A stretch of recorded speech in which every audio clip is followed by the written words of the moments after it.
4 days before President Trump took office last year, an investment firm tied to the United Arab Emirates secretly signed a $500 million deal with the Trump family's crypto venture. According to the Wall Street Journal, which reviewed the company documents and spoke to people familiar with the matter, an Abu Dhabi royal known as the Spy Sheikh backed the investment. Trump and his administration met personally with that sheikh about the crypto deal multiple times. Then back in May, a few months later, a new chip deal was announced with the UAE, ending a Biden-era embargo. Joining us, head of King's College, Cambridge, and columnist for the Financial Times, Gillian Tett. Peter Baker, still with us. Gillian, does this raise any red flags for you? Well, it certainly raised a lot of red flags. And it's very interesting that even after a year, when a lot of insider dealing and soft corruption has become almost normalized within the administration in ways we haven't seen before, this story still has the ability to shock quite a lot. And I think it's partly because of the blatant nature of it.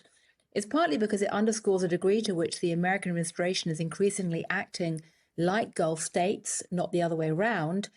And it's also striking because when I was in the World Economic Forum in Davos late last month, it was very clear from the American administration officials who were there that they actually prefer dealing with a number of the Gulf states these days to dealing with Europe, never mind the traditional American-European alliance.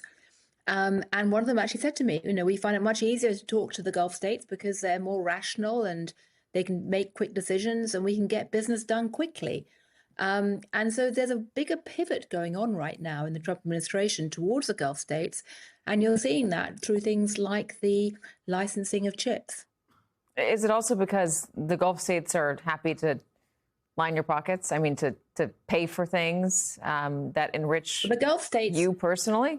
The Gulf states have family-run administrative systems that look increasingly a bit like what we're seeing in the American system right now. And yes, they are willing to do whatever it takes to get the deals done. And you can call that pragmatic and effective and centered around quick decision making because power is concentrated in a few powerful families. Or you can say that is inimical to America's way of doing business traditionally and equates to potential soft corruption. So, Peter, of course, the Trump administration would say it's a first. Peter, there might be a knee-jerk reaction to say Trump is getting away with this when he would call the Biden administration corrupt. It's complete hypocrisy. They're whatever they accuse the Biden administration, they're doing, 100 times over. Just look at all these deals, and they think they can get away with this. Maybe, but when we're looking at the American public's reaction, I do want to go back to that Pew poll that I mentioned up top, which is that Americans don't think this is an ethical White House. They didn't in the beginning, but now even less so. And the 8-point drop in whether this White House is ethical or not, down to 21%, is fueled by Republicans.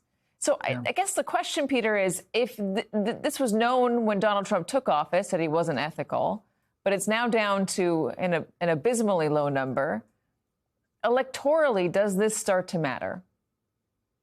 Well, that's an interesting point, right? I mean, you're right about that poll. And it was fascinating to me to see the number on Republicans specifically. The number of Republicans who said that they think Donald Trump is acting ethically is 42%. In other words, most Republicans aren't willing to say that the president of their party is an ethical president. That's stunning, right? I don't think we've seen that before. And I think that you're right. It is an area where it has begun to, I think, penetrate the electorate that this is an administration, this is a White House, this is a family around the president that is monetizing it like no other presidential family has ever before. As much as they complained about Hunter Biden, as you said, it's peanuts compared to what we're talking about here in terms of the amounts of money at stake and money that goes directly into the president's own pocket as well as that of his family.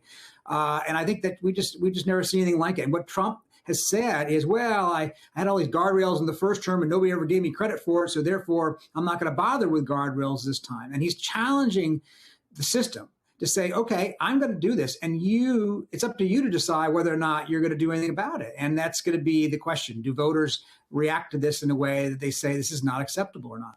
Yeah, so acts ethically in office, as you said, 55% of Republicans said that, then 42% now. So 55 in February last year, 42% now. The overall number, again, is 21%. So it wasn't now. It was 29% when he came into office. So it wasn't high to begin with.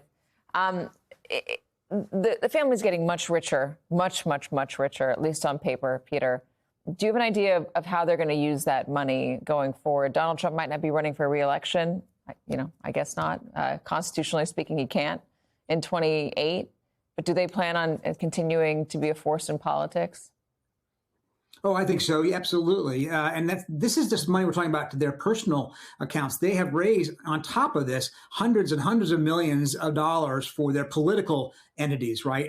Much of which is also coming from people that have an interest in the government. Money that's gone to his political action, organizations, to the construction of the new ballroom, all sorts of ways that he has tapped into moneyed interests in this country that are going toward him in one fashion or another. And he does plan to be a big part of politics when he's done, if he's ever done. And he wants to be able to dictate who comes next. I think he wants to be able to keep the issues that he cares about on the table, and I think he wants to work to set his legacy and history, and that money will be a big tool in doing that. All right, Peter Baker, thank you very much. Gillian Tett, thank you.